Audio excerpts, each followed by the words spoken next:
So the boat is lifted out now for service, and it will get a new underwater painting, and I would like to lead you through the underwater gear that you can see when the boat is out. So starting on the back, here you have a big anode which is eating away instead of all the other metal parts of the boat. These are trim tabs, hydraulic trim tabs with 2 hydraulic cylinders per side. They will push down hydraulically when you want to plane, so that the boat gets in a better position when planing. Here you see our underwater lights. This is the stern thruster, which moves the back of the boat sidewards. Here you have the other trim tab and anode. Here you see the rudder blades, also attached with some anodes that they are not eating. And here's the other one.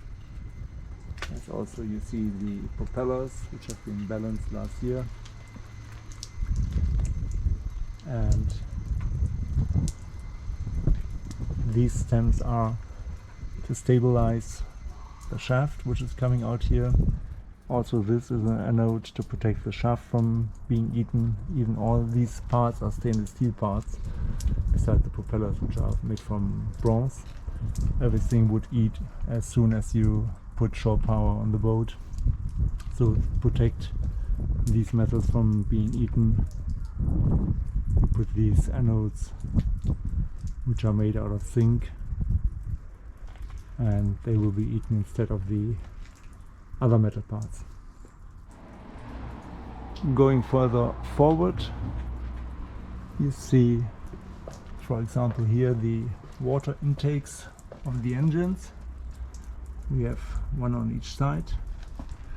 This is the blade for, you see it's hardly moving. That's a propeller wheel for the speed index, showing you how fast you go through the water. And further forward, we have, for example, here some through hulls for toilets, toilet tank, grey water tank, and so on.